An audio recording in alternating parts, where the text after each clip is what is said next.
మీ ఎలాంటి వ్యాపార ప్రకటనలకైనా వెంటనే మా ఛానల్ సంప్రదించండి. ప్రస్తుతం మనతో పాటు ప్రముఖ ఆధ్యాత్మికవేత్త దైవాజ్ఞ బ్రహ్మశ్రీ వీరాపురం సుబ్రహ్మణ్య స్వామి గారు మనతో ఉన్నారు. 2026 ఓవరాల్గా కన్యా రాశి వాళ్ళందరికీ ఈ సంవత్సరం ఎలా ఉండబోతుందో గురువుగారిని అడిగి తెలుసుకుందాం. నమస్కారం గురుగారు. శుభాశీస్సులు అండి. 2025 చూస్తుండగానే చాలా త్వరగా అయిపోయింది. 2026 జనవరి నుంచి డిసెంబర్ వరకు కన్యా రాశికి ఏ విధంగా ఉంటుంది, ఎటువంటి అదృష్టం ఈ సంవత్సరం వెలువరించబోతుంది, ఓవరాల్గా ఎటువంటి జాగ్రత్తలు తీసుకోవాలి? చాలా మంచి విషయం అడిగారు. కన్యా రాశి వారికి 2026 జనవరి నుండి 2027 జనవరి 1 వరకు కూడా ఈ రాశి వారికి 2 విధాలుగానూ ఉంది. మిక్సెడ్ అవుతే కాకపోతే అధిక శాతం యోగ కాలంగానే కూడా ఉంది ఈ రాశి వాళ్ళకి. ఎందుకంటే ప్రస్తుతం ఇప్పుడు జూన్ వరకు కూడా గురువు యొక్క స్థితిగతులు దశమ స్థానం అంటే వృత్తి స్థానంలో గురువు ఉన్నాడు. వృత్తి స్థానం అంటే మన వ్యవహారాలు, మన కార్యకలాపాలు, వ్యవహారాలు అన్నీ కూడా అనుకూలమైనటువంటి వాతావరణమే. దశమ స్థానంలో గురువు ఉండడం వల్ల ఈ కన్యా రాశి వారికి లాభసాటిగానే ప్రతి రంగాలలో కూడా రాణిస్తాయి. అలాగే చక్కగా అన్నిట్లోనూ స్థిరపడతారు, రాణిస్తారు, ఉన్నత స్థానానికి చేరుకుంటారు, ఉన్నత అభివృద్ధి చెందుతారు కూడాను కన్యా రాశి వాళ్ళు. ఆర్థిక పరంగానూ బాగుంది కాబట్టి వ్యవహార లాభాలు, వ్యాపారం చేసే వాళ్ళకి అనుకూలమే, ఉద్యోగం చేసే వాళ్ళకి అనుకూల వాతావరణమే, విదేశాలకు వెళ్ళాలనుకున్న వాళ్ళకి అనుకూల వాతావరణాలే. అలాగే అక్కడ స్థిరపడడాలు కానీ, అక్కడ అభివృద్ధి చెందడం కానీ, స్థిర ఆస్తులు కూడబెట్టుకోవడం కానీ అక్కడ కూడా అనుకూలంగానే ఉంది కన్యా రాశి వాళ్ళకి. దశమ స్థానం వృత్తి స్థానం గురువు యొక్క అనుగ్రహం వల్ల ఆర్థిక పరంగా మంచి లాభాల బాటలో సాగుతారు, మంచి లాభాల బాటలో సాగుతారు. ఈ సమయంలో కూడా ఈ రాశి వాళ్ళకి భార్య మూలకంగా కావచ్చు, అంటే జీవిత భాగస్వామి ద్వారా ఏదైనా సరే అనుకోకుండా ఊహించని విధంగా ఆమె ద్వారా ధన మూలకం కానీ, ధన రూపేణ కావచ్చు, లేదా ఇంకొక విధంగా కూడా, అంటే గృహ రూపంలో కావచ్చు, వాహన రూపంలో కావచ్చు, ధన రూపంలో కావచ్చు, లేదంటే ఆభరణాల రూపంలో కావచ్చు, ఏదో ఒక రూపంలో మాత్రం భార్య ద్వారా ఉన్నత లాభాలు చేకూరే అవకాశం ఉంది. ఊహించని విధంగా, అనుకోని విధంగా లాభాలు వచ్చే అవకాశం ఉంది. అలాగే ఇదే కాకుండా ఇంకా ఆడవాళ్ళ వల్ల ఓవరాల్గా చెప్పాలంటే తోబట్టినటువంటి ఆడపడుచులు, అంటే అక్కలు కావచ్చు, లేదంటే చెల్లెలు కావచ్చు, ఆడపిల్లల వల్ల కూడా వీళ్ళకు ఊహించిన విధంగా ఏదైనా సహకారాలు అందే అవకాశం ఉంది. అది ధన రూపంలోనే అధికంగా ఉండే అవకాశము ఉంది. కన్యా రాశి వారికి ఈ 2026లో స్త్రీ మూలకంగా ఊహించని విధమైనటువంటి ధన రాబడి వచ్చే అవకాశం ఉంది. తర్వాత తల్లిదండ్రుల వల్ల కూడా వచ్చే అవకాశము ఉంది. తల్లిదండ్రుల వల్ల కూడా ఏదో ఒక రూపంలో వీళ్ళకు ధన రూపం కావచ్చు, లేదంటే వస్తువు రూపంలో కావచ్చు, ఏ రూపంలోనైనా కూడా తల్లిదండ్రుల నుంచి కూడా ఆస్తిపాస్తులు వచ్చే అవకాశము ఉంది. ఇటు తల్లిదండ్రుల నుంచి, అటు భార్య నుంచి, లేదంటే అటు తోబట్టినటువంటి అక్క చెల్లెల నుంచి, అందరి నుంచి వస్తుందా అంటే చెప్పలేం, కానీ ఎవరొకరి నుంచి మాత్రం అయితే అందుతుంది. ఇంకా ముగ్గురి నుంచి వచ్చిందంటే ఇంకా వాడు చెప్పిన మాట వినడు, అలా చెప్పలేం. కొంతమందికి రావచ్చు. అలా ఏదో ఒక రూపంలో ఈ రాశి వారికి మాత్రం ఈ జూన్ లోపు మాత్రం అనేక విధాల కలిసి వచ్చే అవకాశాలు ఉన్నాయి. వృత్తి స్థానంలో ఉన్నందువలన వ్యాపారాల్లో లాభం ఉంది, ఉద్యోగంలోనూ లాభం ఉంది, అలాగే చేసే ప్రతి పనిలోనూ కలిసి వచ్చే అవకాశాలు ఉన్నాయి. విద్యార్థులు కూడా బయటపడతారు, భయపడుతూ ఉంటారు వాళ్ళు విద్యార్థులు. ఎందుకు అంటే నెక్స్ట్ స్టెప్ ఏమేయాలి, ఏం చేయాలి, ఇంట్లో తల్లిదండ్రులు ఏమంటారు, కొడతారు, చంపుతారు అన్నంత టెన్షన్, భయంతో ఉన్నటువంటి వాళ్ళందరూ కూడా ఈ జూన్ వరకు కూడా మంచి అనుకూలమైనటువంటి స్థితి ఉంది. కాబట్టి విద్యలోనూ వాళ్ళు రాణించగలుగుతారు. అలాగే ఉద్యోగ ప్రయత్నం చేస్తూ ఉన్నవాళ్ళు, తల్లిదండ్రులు వీడు ఇంత ఎదిగాడు, ఉద్యోగం సద్యోగం ఏమీ లేదు, ఇంటికి భారంగానే ఉన్నాడు, అటు తల్లి తండ్రికి కూడా బరువుగానే ఉన్నాడు అని అనుకునే వాళ్ళకి కూడా ఈ సంవత్సరం మంచి ఉద్యోగం వచ్చి ఆ ఉద్యోగంలో వాళ్ళు స్థిరపడి వాడు ఒక మార్గంలో స్థిరపడతాడు. బరువు భారం అనుకునేటువంటి వాళ్ళని కూడా వీడు చూసుకునే అవకాశాలు కూడా ఉన్నాయి. అంటే తల్లిదండ్రుల్ని కానీ భార్యను కానీ అనే విధాల అలాంటి మంచి అవకాశాలు కూడా వీళ్ళకు ఉన్నాయి. వాటిని కూడా వీళ్ళు సద్వినియోగపరుచుకుంటారు. అనేక విధాల కూడా ప్రతి అవకాశాన్ని అందిపుచ్చుకుంటారు, స్థిరపడతారు. గృహయోగము ఉంది వీళ్ళకు, వివాహ యోగము ఉంది, సంతాన యోగం కూడా ఉంది, మంచి సంతాన యోగం కూడా ఉంది. కాకపోతే 7వ ఇంట శని ఉండడం వల్ల కూడా కాస్త కొంతమందికి సంతాన విషయంలో గర్భస్రావం జరిగే అవకాశాలు ఉన్నాయి.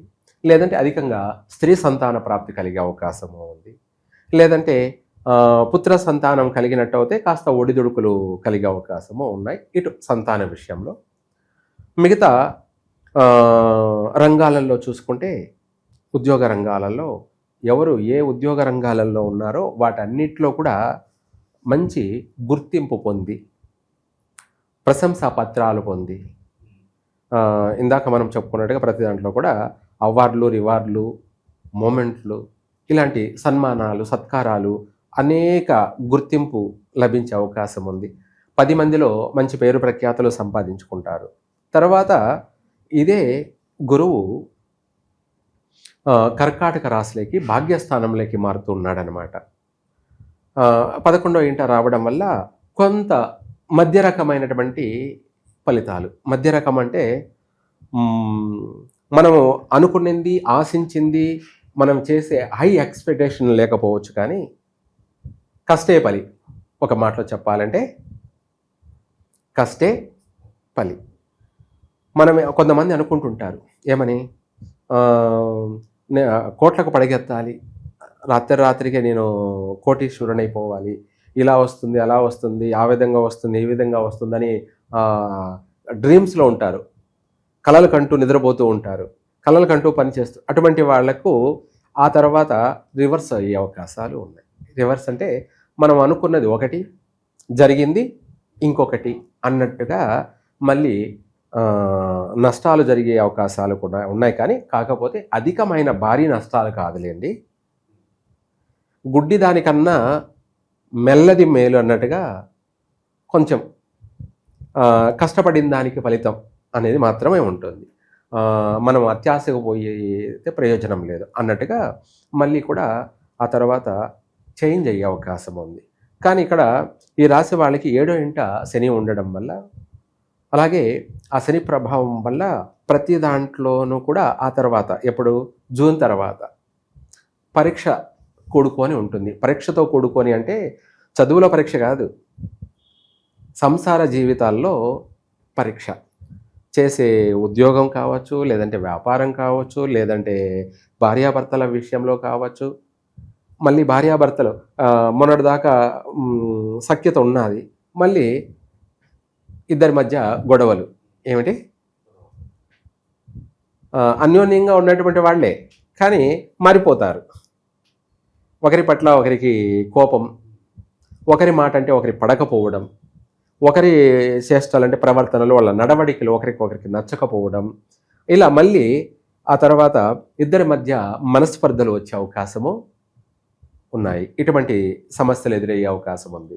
ఆ తర్వాత మళ్ళీ తోబుట్టువుల చేత కూడా మాట పట్టింపులు ఉన్నాయి. ఇటువంటి సమస్యలు కూడా ఉన్నాయి. 7వ ఇంట సప్తమంలో శని ఉండడం వల్ల మళ్ళీ ఆ తర్వాత ప్రతి విషయంలో కూడా వీళ్ళ జీవిత పరీక్ష అన్నట్టుగా ఉంటుంది. ఒక పని అవుతుంది, ఒక పని కాకపోవచ్చు. మనం 10 పనులు అనుకుంటాం, 10 నెరవేరుతాయా? కావు. అదే ఇది 7వ ఇంట శని ఉండడం వల్ల ఏ పని కావాలో అది అవుతుంది, అన్ని పనులు కావు. 10లో ఒకటి అవుతే అవుతుంది. కాకపోతే అది కూడా మనిషికి ఊరటే కదా. అవును, ఏదో ఒకటన్నా జరిగింది అలా ఆ విధంగా ఆ తర్వాత ఇలాంటివి సమస్యలు ఉన్నాయి. ప్రతి విషయాల్లో కూడాను వ్యాపారాలు పెట్టుబడులు పెట్టి కొత్తగా అప్పుడు చేయాలనుకునే వాళ్ళు చూసి చేయడం మంచిది. ఎప్పుడు జూన్ తర్వాత డిసెంబర్ వరకు కూడాను ఏదైనా కొత్త కొత్త వ్యాపారాలు, అందులోనూ పెద్ద పెద్ద వ్యాపారాలు అంటే పెద్ద పెట్టుబడులు పెట్టి చేసే వ్యాపారాలు, మన శృతి స్తోమత మించి చేస్తుంటారు కదా కొంతమంది. ఇప్పుడు ఆ వ్యాపార నిమిత్తం ఒక 5 లక్షలు, 10 లక్షలు, 20 లక్షలు అంటే పెట్టచ్చు. అదే 2 కోట్లు, 5 కోట్లు, 10 కోట్లు అంటే అప్పుడు ఆలోచించాలి. ఎందుకు అంటే తొందరపడి ఆ సంపాదించింది కూడబెట్టుకునిందంతా మళ్ళీ పోగొట్టుకోకుండా అప్పుడు అనుభవజ్ఞులైనటువంటి పెద్దలని, తల్లిదండ్రులు కావచ్చు, లేదంటే పెద్దవాళ్ళు, స్నేహితులు లేదా పెద్దవాళ్ళు కావచ్చు, లేదా వీటన్నిటికన్నా మించి గురువులు, పండితుల్ని సంప్రదించి వాళ్ళ సంప్రదింపులు వల్ల వాళ్ళ యొక్క గైడెన్సీ ఏమిటి, వాళ్ళ సూచించినటువంటి మార్గాల్ని వీళ్ళు ఫాలో అవుతూ దాన్ని ఆ ప్రకారంగా నడుచుకున్నట్టయితే నష్టాలు లేకుండా మళ్ళీ స్థిరమైనటువంటి జీవితము, అలాగే మంచి సాఫీగా ప్రశాంతంగా కుటుంబ జీవనము, వ్యాపార లావాదేవీలు, ఉద్యోగంలో స్థిరమైనటువంటి ఉద్యోగము, స్థిరంగా ఉంటారు. అంటే మనము జూన్ వరకు ఒకలా, జూన్ తర్వాత ఇంకొకలా లేకుండా మనము మంచి సలహాలు తీసుకుంటూ ఏం చేయాలి, ఏం చేయకూడదు, ఎలా నడుచుకోవాలి అనేది కొన్ని విషయాలు మీకు తెలిస్తే అదే పాటించుకోవచ్చు, మంచి మార్గం. తెలియనప్పుడు అనుభవజ్ఞమైనటువంటి వాళ్ళ సలహాలు తీసుకొని వాళ్ళని సంప్రదించి ఆ సలహాలు పాటించడం వల్ల కూడా మీరు కష్టం అంటూ తెలియకుండానే డిసెంబర్ వరకు కూడా 3 పూలు 6 కాయల్లానే యథాస్థానంలోనే, స్థిర స్థానంలోనే, మంచి ఉన్నత స్థానంలోనే, అన్ని రంగాలలో కూడా ఉన్నత రంగంలో స్థిరపడగలుగుతారు. 10 మందికి ఆదర్శంగా మీరు ఉంటారు. అలాగే మీరు ప్రశాంతంగా ఉంటారు. ఒక 10 మందికి మీరు ఒక దిక్చూచి ఆదర్శవంతులుగాను ఉంటారు. అన్ని విషయాలలో కూడా రాణించగలుగుతారు. స్థిరమైనటువంటి జీవితాన్ని గడుపుతారు. సుఖంగా సౌఖ్యంగానే జీవితం అనేది కొనసాగుతుంది. మళ్ళీ కన్యా రాశి వారికి అయితే ఈ రాశి వారికి 7వ ఇంట శని ఉండడం వల్ల ఎక్కువ శాతం సుబ్రహ్మణ్య స్వామిని ఈ కన్యా రాశి వాళ్ళు ఆరాధించడం, సుబ్రహ్మణ్య స్వామికి అభిషేకాలు జరిపించడం కానీ, లేదంటే సుబ్రహ్మణ్య స్వామికి పాలతోనే కాకుండా, పంచామృతాలతోనే కాకుండా విభూతితో కూడా అభిషేకం, దాన్ని భస్మాభిషేకం అంటారు. ఏమంటారు? భస్మాభిషేకం. ఇంకా తిరుగులేదనమాట.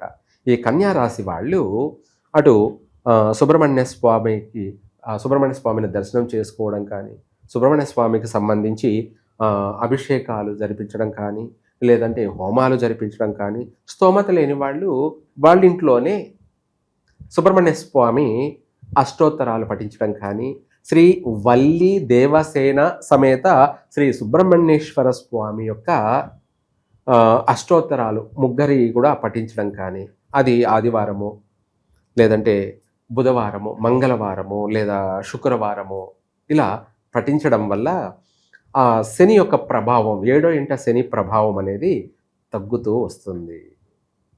శత్రువుని మిత్రుని చేసుకోవడమే అనమాట. అంటే ఒక మనిషినే కాదు, దేవుణ్ణి కూడా మనం ప్రసన్నం చేసుకోవడం. ఏమిటి ఇది? ఈ కన్యా రాశి వాళ్ళు చేయవలసిన ముఖ్యమైన పరిహారం. దేవుడికి చేసిన వాడు ఎప్పటికీ చెడిపోడు. మనిషికి చేస్తే చెడిపోతాడేమో కానీ దేవుడికి చేసిన వాడు ఎవ్వరూ ఎప్పుడు చెడిపోరు, బాగుపడతారే తప్ప చెడిపోయేది ఉండదు. కాబట్టి ఎవరైనా దైవాన్ని నమ్ముకోండి. ఎవరికైనా సరే, గురువుకైనా, సన్యాసికైనా, సన్నాసికైనా, భోగికైనా, ఎవరికైనా కూడాను దైవమే దిక్కు, దైవమే పండితుడికైనా పామరుడికైనా. కాబట్టి అందుకు ఎవరైనా సరే మీరు ప్రతిదానికి టెన్షన్ పడాల్సిన అవసరం లేదు, భయపడాల్సిన అవసరం లేదు. గ్రహస్థితులు అనేది ప్రతి మనిషిని ఎవరిని ఎక్కడ పెట్టాలో, ఎవరిని ఎప్పుడు ఎలా నడిపించాలో, ఎవరికి ఏమి ఇవ్వాలో ఏమి ఇవ్వకూడదో సమయానుకూలంగా వాళ్ళు మారుతూ ఉంటారు. కాబట్టి అది వాళ్ళ నిర్ణయం. ఎవరికి ఏం చేయాలో అది వాళ్ళు చేస్తూ ఉంటారు. అందులో కూడా మనము నడుచుకునే విధానాన్ని బట్టి కష్టకాలంలో కూడా సుఖంగా జీవిస్తాము. ఏమిటి? కష్టకాలంలో, గడ్డు కాలంలో కూడా మనము సుఖంగానే ఉంటాము. ఎందుకు అంటే అది మనం చేసేటువంటి పూజాఫలం, పుణ్యఫలం, దానికి తగిన ప్రతిఫలం అది. అందుకనేసి ఒకరిని అడగాల్సిన అవసరం లేదు. మీరు ఏదో ఒక దైవ దర్శనం చేసుకుంటూ ఉండండి. ఇంకా కూడా మీ రాశి ప్రకారంగా ఈ సంవత్సరం 2026 గాను ఈ సంవత్సరం అంతా సుబ్రహ్మణ్య స్వామిని దర్శనం చేసుకోండి. చెప్పాను కదా, మనం వ్యక్తిగతంగా ఇంట్లోనే, మనం గుడికి వెళ్ళే సమయం లేదనుకోండి, ఇంట్లోనే పొద్దున్నే నిద్రలేవగానే స్నానం చేసుకొని మీరే అష్టోత్తరం చేసుకోండి. సుఖంగా ఉంటారు, మనశ్శాంతిగా ఉంటారు, ప్రశాంతంగా ఉంటారు. ఇంకా కూడా చెప్పాలంటే హరోం హర అని చెప్పేసి మనసులోనే తలుచుకుంటూ పనుకోండి. ఆ రాత్రికి రావాల్సినటువంటి మీకు శుభ ఫలితాలన్నీ కూడా వస్తాయి. రాబోయే దుర్స్వప్నాలన్నీ దూరమైపోతాయి. రాబోయే అష్టకష్టాలన్నీ కూడా పటాపంచలైపోతాయి. ఇది ఈ కన్యా రాశి వాళ్ళు ఆచరించాల్సింది పరిష్కార మార్గాలు. ఏదైనా సరే వీళ్ళు చేసుకున్న వారికి చేసుకున్నంత మహాదేవ. ఓవరాల్గా 2026లో కన్యా రాశి వారికి ఏ విధంగా ఉంటుంది, వీళ్ళ మున్ముందు కార్యాచరణ ఏ విధంగా ఉండాలి, ఎటువంటి జాగ్రత్తలు తీసుకోవాలి, అద్భుతంగా వివరించారు. ధన్యవాదాలు. సర్వే జన సుఖినో భవంతు.